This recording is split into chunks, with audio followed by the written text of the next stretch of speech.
Welcome back to Southpaw Picks, and you're here with your host Charles. And this is UFC Fight Night, Makhachev versus Green, and we got an amazing card ahead of us.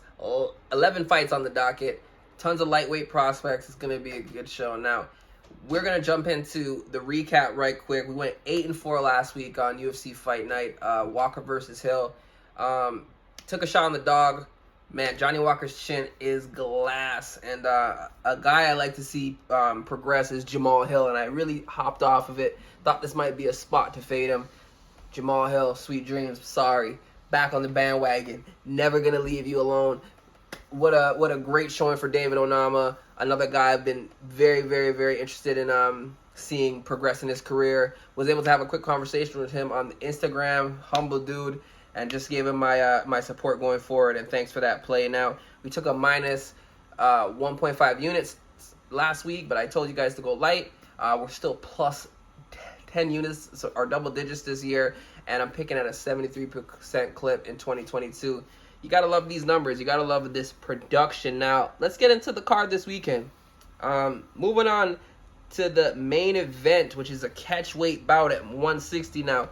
Do apologize if this seems a little bit rushed. I actually recorded this entire video and my phone said I had too much storage, so here we are doing it again really right after I just went through it. So I'm gonna try and get this done as promptly as I can, just based on that mistake I made earlier. Now we got a great main event here with Bobby King Green versus Islam Makhachev. Bobby Green is on a heater right now. Terrific striking, great movement, decent boxing. He's a very well-rounded fighter. He is a journeyman, and right now he's kind of hitting his stride with the fan base and getting a lot of notoriety, even though he's kind of been fighting the same way for a lot of years. A lot of those fights back in the day that he lost that were split decisions could have gone his way, and it was very unfortunate to see some of those fights not go his way, but he's in a position right now where he's facing somebody who a lot of people see as the future champion. A lot of people see as the heir to the throne for Khabib. A guy that's gone out there and completely dominated his competition. Now, he is not without fault, right? We did see him get KO'd in the UFC. Do I think Bobby Green is going to go out there and get the KO? No. Do I think that the best play to make here as far as betting-wise is to sprinkle a little bit on Bobby Green? Yes. I don't want to be on the opposite side. And I just think it's hard to bet Islam at minus 1,200. His finishing props are so high. And another situation where Bobby Green's a pretty durable guy. So it's like, do you really want to pay juice for a situation where Bobby Green can make you sweat it out? I think the play here is just to sprinkle a little bit on Bobby Green. You have a little pizza money, a little loose change, throw it on Bobby Green. He's going to turn you a crazy profit. And if it happens, be on that side and enjoy this win. And if it doesn't, well, you already know, you took a shot. These type of lines don't come often, especially with guys that are actually decently talented, right? Bobby Green shouldn't be plus 800. Islam shouldn't be minus 1,200. This is a fist fight. Anything can happen. And with that being said, love Islam. I've always made plays on him for the finish, but it was at plus money. And I just don't see that here. My pick is Islam to win, but as far as betting goes, you got to sprinkle something on the dog. Bobby Green, we're rooting for you. Moving on down. Co-main event, we got a middleweight fight between Misha Cirkunov versus Wellington Turman. Now, what did we learn from last week? Guys with shaky chins just don't even get involved, right? Don't even get involved. As much as Johnny Walker may have the athletic ability and be something Jamal Hill hasn't seen before, it doesn't matter. That chin is a liability. Now, Misha Cirkunov and Wellington Turman have something in common, which is weak chins between the both of them. Luckily for them, neither guy is a power puncher. I gotta give it up to Misha Cirkunov for those 7 losses that he has on his record, which may make it look a little salty, going 15-7. He's fighting tough guys, right? Krzysztof Jotko, Glover Teixeira. He's got wins over Krylov, Ian Kutalaba, and this is up a weight class at 205. Now, he lost his first fight in middleweight, and sometimes that happens when you drop into a new weight class. It's 20 pounds. It's a 20-pound cut, and something he's not used to now. He did not wear those shots well from Krzysztof Jotko, but he was able to hang. He didn't look too tired. He just lost to a more experienced and a faster guy. Now, Wellington Turman here, run-of-the-mill dude. Not that talented. Not that experienced. You know, coming off a win to a guy like Salve Alvey, who, you know, not performing that well. I do like Misha here. I do like his grappling. I do think he's just this much better than Wellington Turman. Is it a play I want to get involved with? Not at all. Both these guys are suspect. It's the co-main event because I'm sure they expect someone to get dropped and knocked unconscious. But I'm going to go with Misha Cirkunov, and I think he'll get the submission in round 2. Or a ground and pound TKO. Because I do think he is just that much better than Wellington Turman. Moving on down, we have the cat screaming outside the door. Moving on down, we got an awesome flyweight fight. Casual people are not going to know these guys, but if you know, you know. Priscila Cachoeira versus Jun Kim, a.k.a. Fire Fist. As you know, she got that name because they say she's got power in those hands. She's got nice, clean, straight shots down the pipe. Likes to move laterally, in and out. She had a loss to Grasso. She's actually lost 3 out of her last 4 and really beaten nobody notable except for Nazia Kasim, who's not even in the UFC anymore. Priscila Cachoeira, 10-4 record.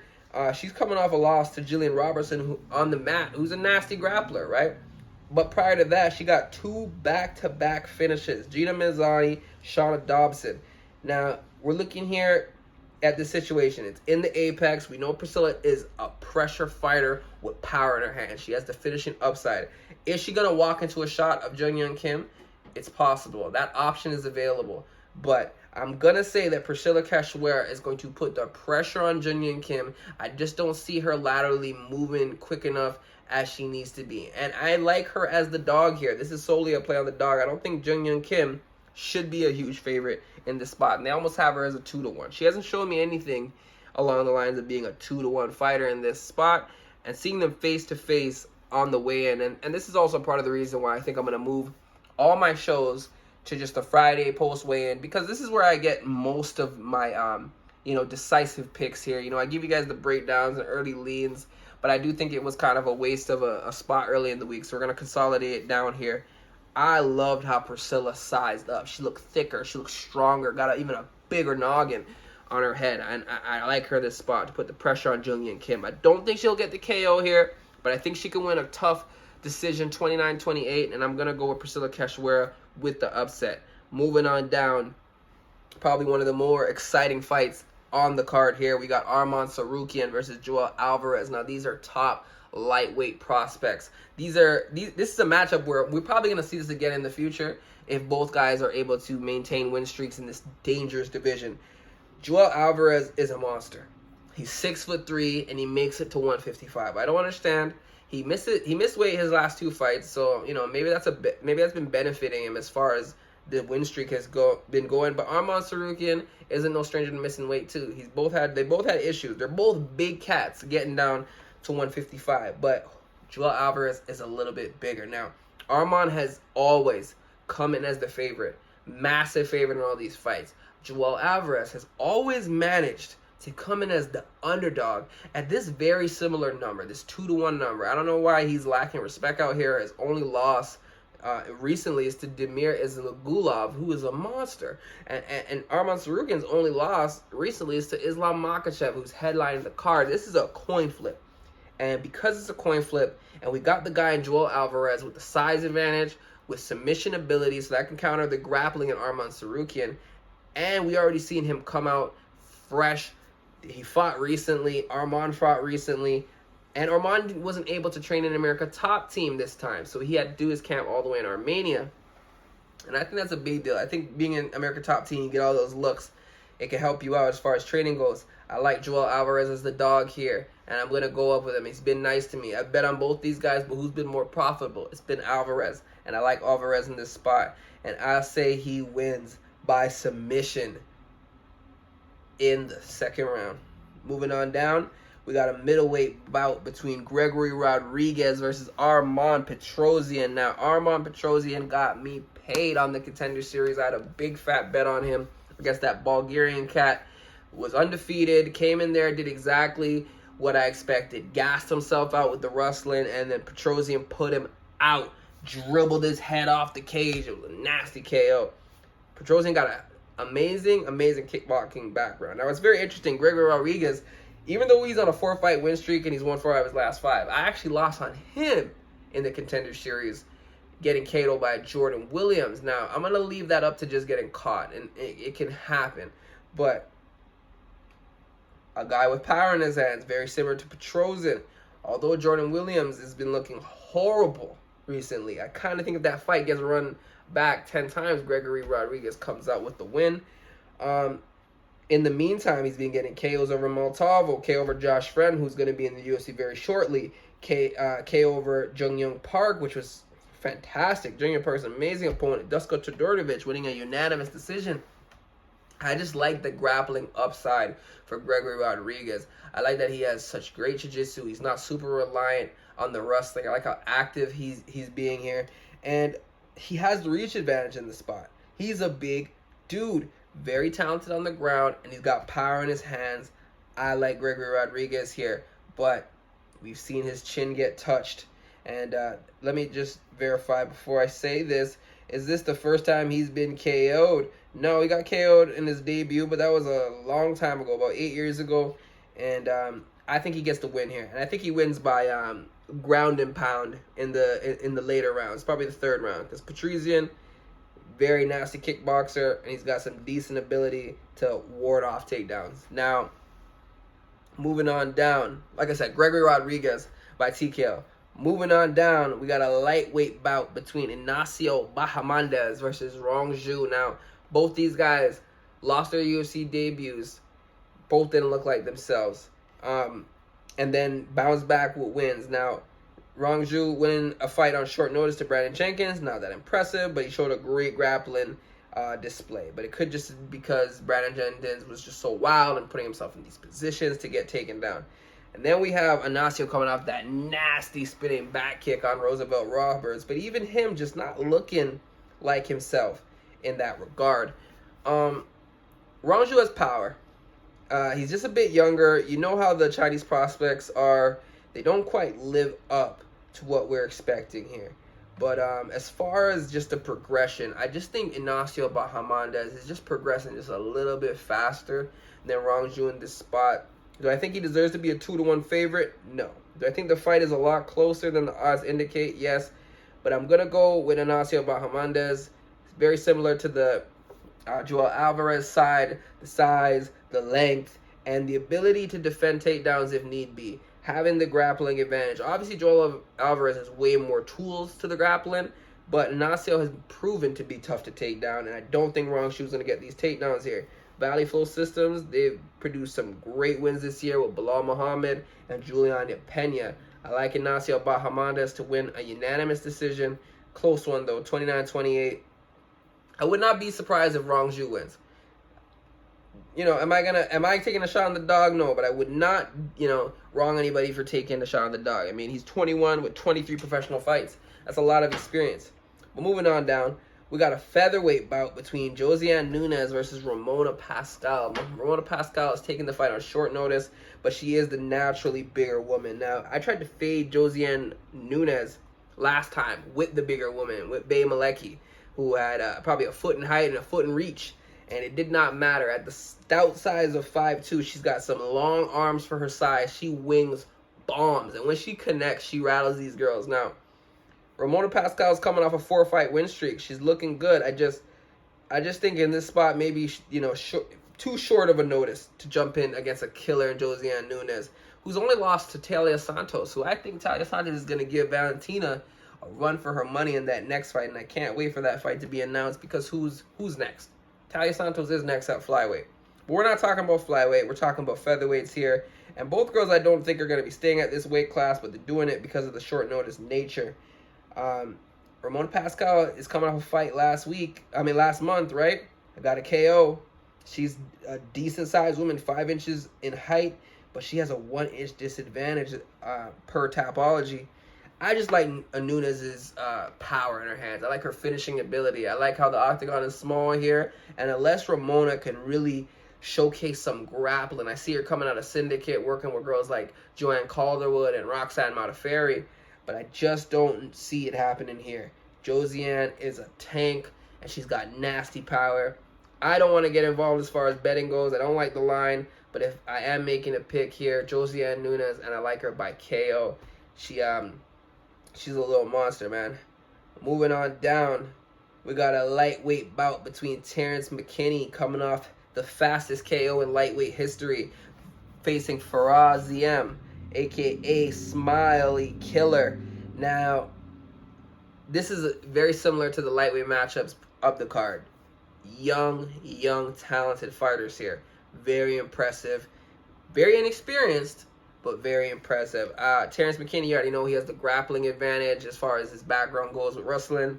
But then you have Ziam with just a high level kickboxing experience. Now, we've seen Terrance McKinney lose some matches, right, to Sean Woodson and Derek Minner and get finished in both of them.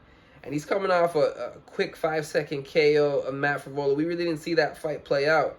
And all the other guys he's KOing, I mean, even though they're in short fashion, he's not been given the opportunity to really showcase us a full fight for a whole 15 minutes, right? He's getting it on and done in a matter of seconds. And I don't think he's going to KO Ziam in a matter of seconds. He's got great leg kicks. He skirts on the perimeter very well, moves laterally.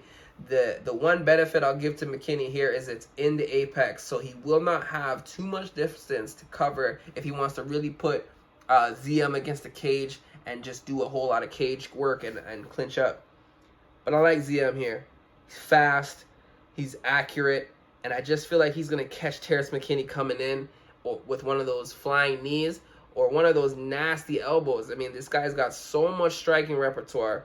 And this fight, it can go either way. Either one of these young guys can show us at what point they are in their development. I just like Ziam's ability to warn off takedowns, and I love his hand speed, and I love his accuracy. Ziam, and I think he gets the KO over Terrance McKinney. And if he doesn't get the KO early, he's getting the KO late. I just don't see Terrance McKinney having the gas to really put all that high pressure pace that he has.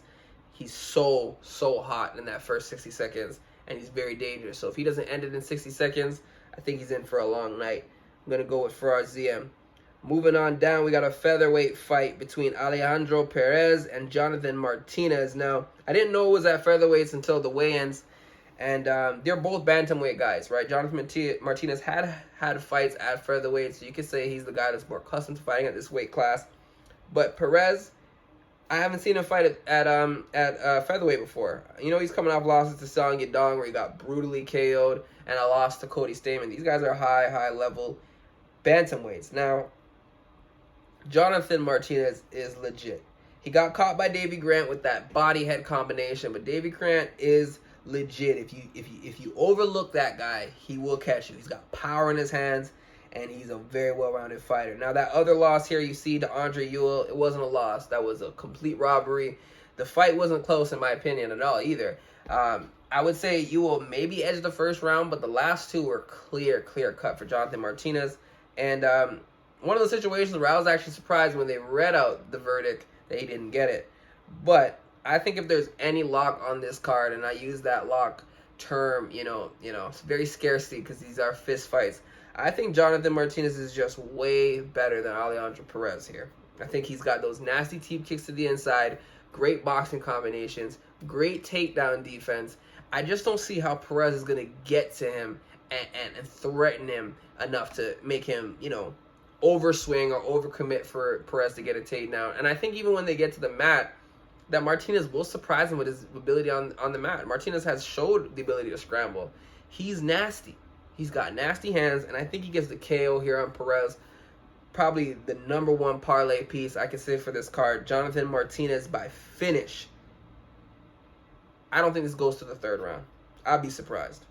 Moving on down, we got a welterweight bout between Ramiz Brahimaj versus Micheal Gillmore. Now, Micheal Gillmore is coming off The Ultimate Fighter. Definitely not a very talented cat.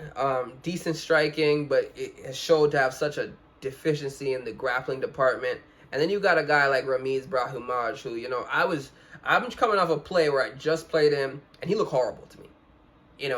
Instant regret. Probably 60 seconds in, him getting manhandled by Court McGee, him getting outworked by Court McGee, and then him really just having no ability to create danger with his hands. I'm already not a fan of Fortis, and to see Ramiz Brahimaj even gas out late, it's like, what do we owe the respect for him to be a minus 300 favorite in this spot?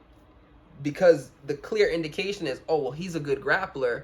Micheal Gillmore is not a good grappler.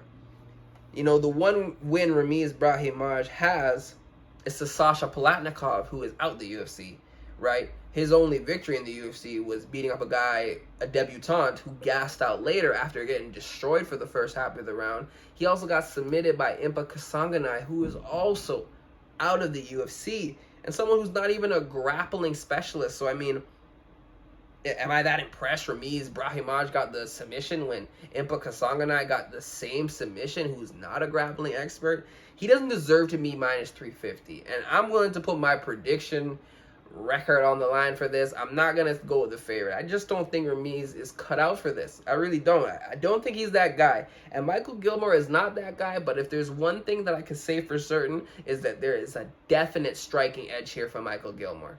If he's able to just keep Ramiz off of him for one round, it's over. Ramiz Brahimaj is not good. You know, he looks horrible out there. He looks like he doesn't know what he's doing. His coach is yelling at him. Saif Saud just likes to yell at everybody. It's just not a good look. I don't know how Michael Gillmore is going to get it done, but I just don't think Ramiz Brahimaj is good. And at minus 350, you got to be crazy. You got to be crazy to trust him after that performance he just had against Court McGee, who's almost 10 years old, 10 years his elder. You know, just getting completely outworked by a veteran. And you're the young prospect coming in. I like Michael Gillmore with the upset, and I don't care how it happens. This is a direct fade on Brahimaj. If you want to parlay Brahimaj, do that at your own risk. I'm not making a play on Gillmore, but that's my pick. Moving on down here, we got the opener, and they love to open it up with flyweights here. We got Victor Altamirano versus Carlos Hernandez. Now, I'm going to tell you an interesting story about both these guys. They're both coming out the Contender Series. I had picked Victor Altamirano in his fight. I thought he lost. We got the win. That was the first time Dana White had ever signed a loser on the Contender Series, because I'm sure deep down inside he knew Victor Altamirano didn't win. You know, I thought he would have the advantage over a guy that hadn't fought in I think Carlos Candelario didn't fight in over 3 years, right? Making this random return back to combat sports against a guy who was extremely active, and Victor Altamirano looked horrible out there. He looked very clumsy. He's throwing all these spinning back fists, just getting taken down at will. You know, maybe Carlos didn't do significant damage on the ground, but he was able to control a lot of these positions. So that's why when I was holding my Altamirano ticket, I wasn't confident. You know, I felt I lost that fight.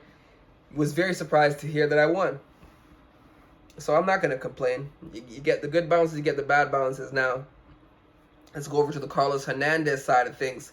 I had the dog here in Daniel Perez.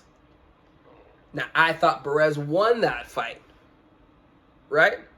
But we lose a split decision there to Carlos Hernandez. So in my opinion, I think we got two guys here that did not win their Contender Series fight. Both skated across on split decisions. But if I'm going to give the nod to somebody, Carlos Hernandez definitely had the higher level of opposition here. That Daniel Perez guy was amazing with the takedowns, had decent striking. I mean, if it was the other way around, I think Perez probably cruises in a victory over Victor Altamirano. And I know we can't play this, it's matchups and all type of things. I just really like the power of Carlos Hernandez. I like the grit. I like the ability to ward off the takedowns. And he's not going to really have to deal with a rustler here in Victor Altamirano, which you know he's not that. He's a very lengthy and fluid. I didn't want to say fluid. He's very clumsy. But, you know, he's very loose. I would say lucid striker, right? He's not afraid to throw anything, even if it puts him in a compromising position. I like Carlos Hernandez there a lot. He's coming out of Valley Flow. They're just doing such great work out there. You see Bilal Muhammad, how he looks. You see Juliana Pena coming off that upset victory. The Valley Flow systems, they're hot right now. Macy Barber went over there and got herself a win. Maybe undeserving, but she went to that camp and got herself a win. She's looking better with her boxing. I like Carlos Hernandez here. I just think he's just a little bit better than Victor Altamirano, and I think Victor Altamirano is going to take such risks.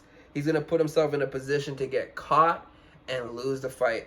I love Carlos Hernandez in this spot, and I'm taking him to win by decision. Now, as far as parlay plays go, I'm really liking, here it is here. I'm really liking Joel Alvarez as a dog. But as far as the parlay plays here, I like Robocop, Gregory Rodrigues. I like Ignacio Bahamondes. And I like Ziam.